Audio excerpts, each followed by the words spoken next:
Ah putain, il y a la lune qui apparaît juste là, quoi. C'est incroyable. C'est incroyable. Salut, aujourd'hui je vous raconte ma petite expédition de 3 jours en Normandie à bord de ma fidèle Peugeot 206.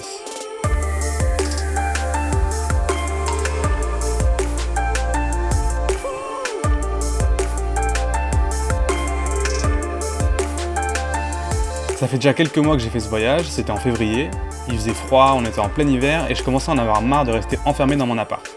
Du coup, sur un coup de tête, j'ai décidé de partir. J'ai envie de partir à l'aventure, j'ai envie de partir explorer un petit peu autour de chez moi parce que avec le Covid, là, ça fait presque 1 an que j'ai pas vraiment voyagé. J'ai eu un déclic, je me suis dit, bon, ça sert à rien d'attendre, le Covid il est là, on sait pas quand est-ce que ça va partir, on sait pas quand est-ce qu'on va pouvoir reprendre l'avion pour partir ailleurs. Il faut profiter de l'instant présent et donc qu'est-ce que je peux faire maintenant tout de suite? Je peux prendre la voiture et partir dans ma région, explorer, voir des trucs que j'ai pas l'habitude de voir. Je vais juste partir avec mon appareil photo, ma caméra et puis on va voir ce qui se passe, quoi. 2-3 jours d'aventure, je vous prends avec moi.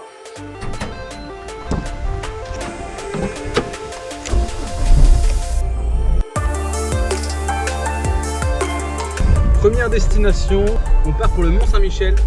En fait, cette mini-expédition, c'est un peu un test pour voir si je peux faire des mini-voyages comme ça avec ma voiture. J'ai vu plein de gens sur YouTube qui ont converti leur voiture en van. Et donc moi là, j'ai rien fait, je vais juste dormir sur le siège passager là que je peux incliner quasiment à l'horizontale. Mais je me dis, si c'est un truc qui me plaît, pourquoi pas essayer de convertir ma 206 en van. En mini-van du coup. Ça y est, j'arrive. Vous pouvez voir le Mont-Saint-Michel là-bas.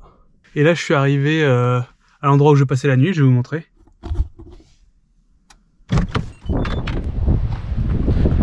La voiture juste là, en plein milieu des champs. J'ai trouvé ce spot sur une application de parking gratuit.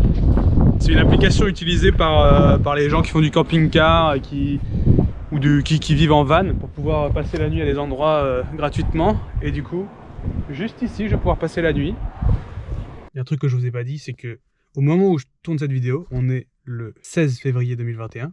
On a encore un couvre-feu qui est mis en place à partir de 18 h.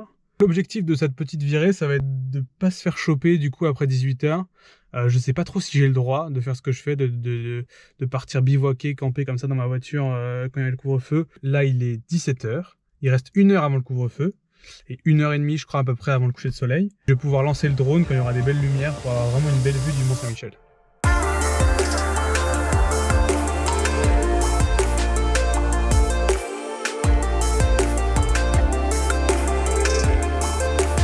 Il est 18 h 30, le soleil vient de se coucher.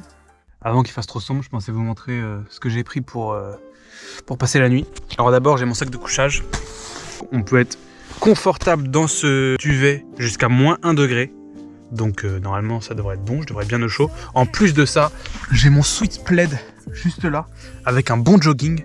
Et je vais me mettre tout de suite en pyjama pour commencer à me réchauffer. Ce soir, il ne devrait pas faire moins de 8 degrés. Je pense qu'il va faire aussi froid à l'extérieur qu'à l'intérieur. Mais au moins, je suis à l'abri du vent. De toute façon, je vous tiens au courant si j'arrive pas à dormir. Ça y est, le soleil s'est couché, le calme s'installe. Je suis vraiment au milieu de nulle part. Il y a juste le Mont-Saint-Michel juste là. En tout cas, c'est magnifique. On a des belles lumières là. Bon, allez, je rentre. Je rentre dans mon humble demeure.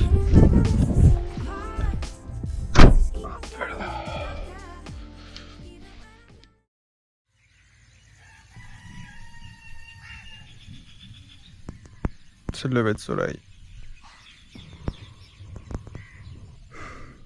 J'ai pas beaucoup dormi. Oh. Je suis claqué. C'est l'heure du petit déjeuner. L'avantage d'avoir fait des crêpes, c'est que le matin, j'ai mon petit déj. Ça manque d'un café. Je vais essayer d'aller trouver du café. Après cette nuit assez courte, je suis parti me rapprocher du Mont-Saint-Michel pour prendre quelques photos. Mais j'ai pas voulu m'éterniser parce que j'avais encore pas mal de route à faire dans la journée. Allez. Petit arrêt à McDo. Je suis fatigué, j'ai pas beaucoup dormi cette nuit quand même. Bon, changement de plan. Au début, j'avais prévu de faire un tour de Bretagne. Mais après avoir passé ma première nuit au Mont-Saint-Michel, je me suis dit que ça serait pas mal si j'allais voir une région que je connaissais pas du tout, la Normandie. C'est un peu plus intéressant parce que là, les endroits que j'avais prévu d'aller en Bretagne, c'est que des endroits que j'avais déjà vus. Donc là, je pars voir des choses que j'ai jamais vues. Donc on est parti pour la Normandie. J'ai placé un point au hasard sur mon GPS et j'ai pris la route.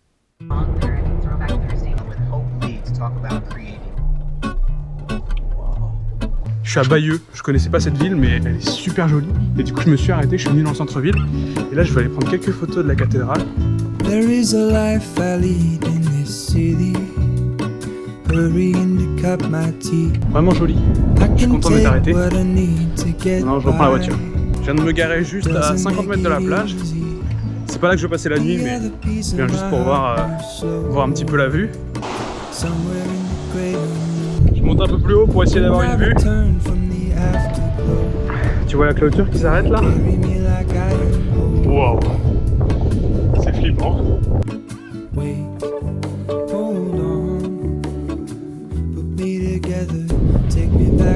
16h, 2 heures avant le couvre-feu. Ça y est, je suis arrivé à mon spot où je vais passer la nuit. La 206 est là. Et par là, il y a un chemin qui mène directement aux falaises avec apparemment une vue.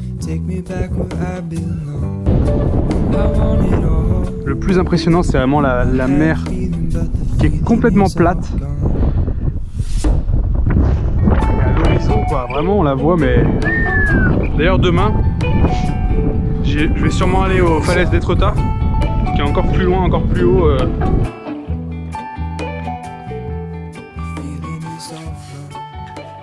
C'est l'heure de la douche.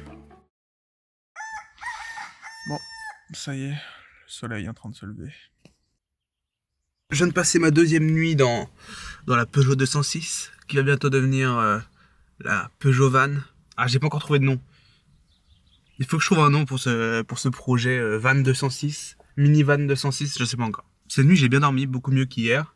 Et j'ai bien cogité, j'ai bien réfléchi à ce que je voulais faire avec ce projet de minivan. Et je pense vraiment que ça commence à me tenter vraiment de convertir ma 206 en van, quoi. Et de faire carrément un lit à l'arrière. On va continuer, on va partir aux falaises d'Étretat. Enfin trouver du café. La prochaine fois, il faut vraiment que j'amène mon réchaud, tout ce qu'il faut pour faire du café, pour faire à manger. Parce que là, c'était vraiment... Je suis parti sans rien, sans aucune affaire. Et donc le matin, j'ai pas mon café.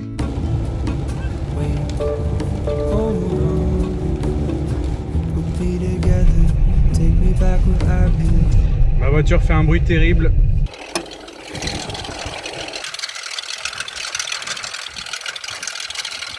C'est le petit bruit qui avait commencé ce matin et un tout petit peu hier. Et là, ça devient horrible. C'est un bruit de grelot. Je pense que c'est la courroie de distribution qui... Il y a un problème avec. Ça me rassure pas cette histoire. Aïe aïe aïe. Gros retournement de situation. Je suis arrivé au garage le plus proche et c'est bien ce que je pensais, c'était la courroie de distribution qui avait un problème. Et donc il fallait changer un truc et j'ai bien fait de m'arrêter au plus vite parce que plus je roulais, plus ça s'aggravait en fait. C'est pour ça que le bruit commençait à devenir assez inquiétant. Ils m'ont prêté une voiture en attendant. Donc c'est une 106. Demain matin, je peux récupérer la voiture. La pièce arrive demain matin. Ils font ça dans la foulée. Je sais pas encore ce que je vais faire, si je vais dormir dans cette voiture ou pas cette nuit. On va voir. Je vais réfléchir. Déjà, je vais prendre la route. Là, je vais avancer un peu jusqu'à Fécamp pour aller voir quand même ces fameuses falaises d'Étretat que je sois pas venu jusqu'ici pour rien. La petite ville de Étretat. Je me suis dit, comme les falaises s'appellent les falaises d'Étretat, je me devais de passer dans cette ville quand même, voir un peu à quoi ça ressemble. Pour l'instant, je me dis que je vais peut-être dormir dans la 106. Hein. Ça doit être pareil que la 206.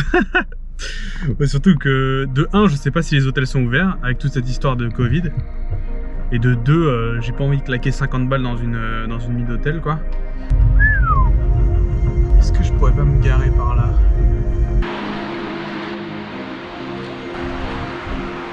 Waouh! Ça claque, hein! Je m'attendais pas à avoir une vue de malade comme ça direct. Waouh, c'est incroyable.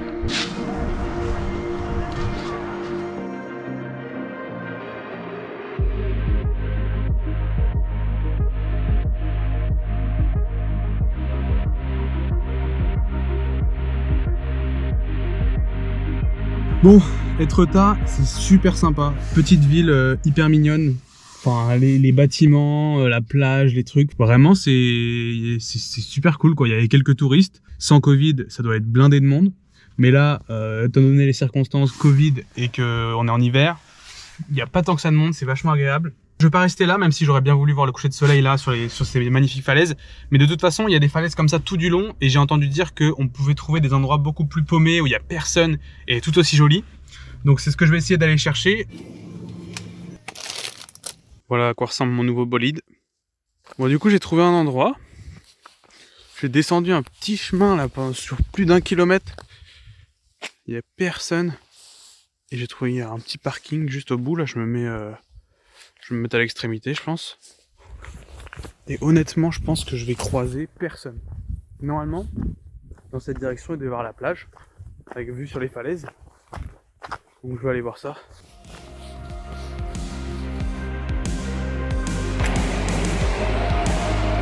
Waouh!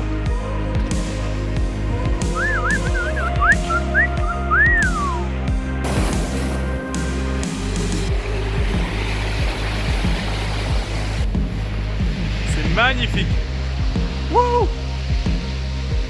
J'ai vu un chemin qui montait au-dessus des falaises. Je vais essayer de le suivre. Je sais pas quelle taille elles font ces falaises, mais elles sont immenses. Elles doivent bien faire peut-être 30 mètres de haut, je sais pas. Faudrait que je regarde sur internet. Et c'est impressionnant. Quand on est au pied des falaises là, tu regardes en haut. Waouh! Ah, c'est le fameux chemin qui monte. On va aller voir ce que ça donne. La mer est super bleue. Hein. Je viens de me retourner. Je sais pas si vous êtes prêts pour ça. Wouh! Incroyable! Ah, la vue!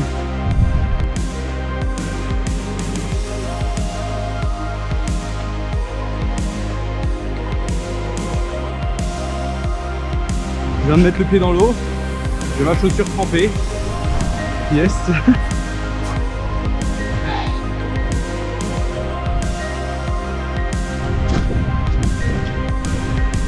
Le soleil se couche dans 5 minutes là, je pense.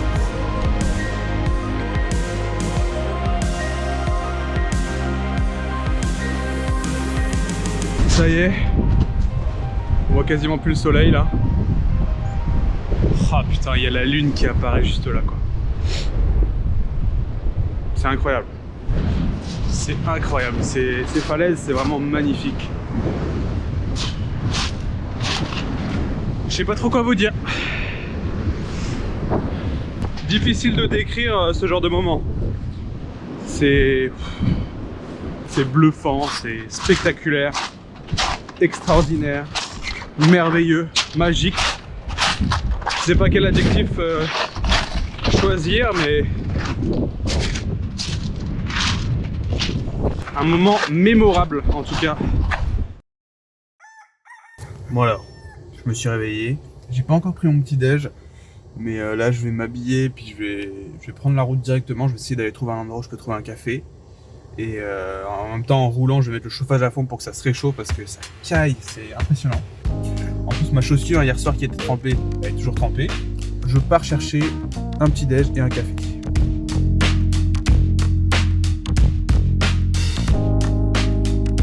Que de bonnes nouvelles ce matin. Déjà, j'ai trouvé une boulangerie et ils faisaient du café, incroyable.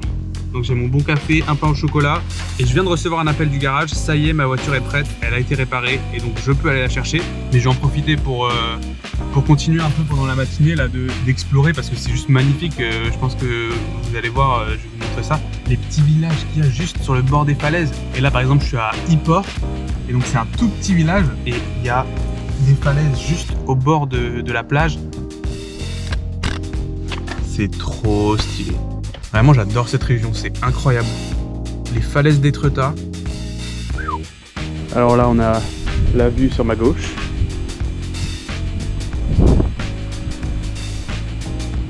Et la vue sur la droite.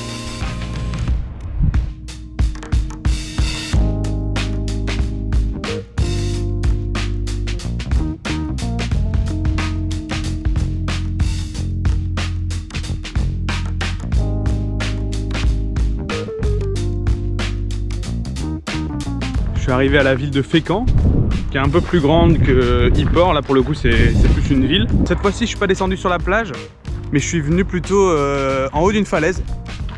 Il y a juste un observatoire là-bas, ou je sais pas trop quoi, pour avoir une vue sur toute la vallée, sur toute la ville et sur toutes les falaises au loin. Alors ça, c'est pas mal. Waouh. Oh, il y a un vent ici.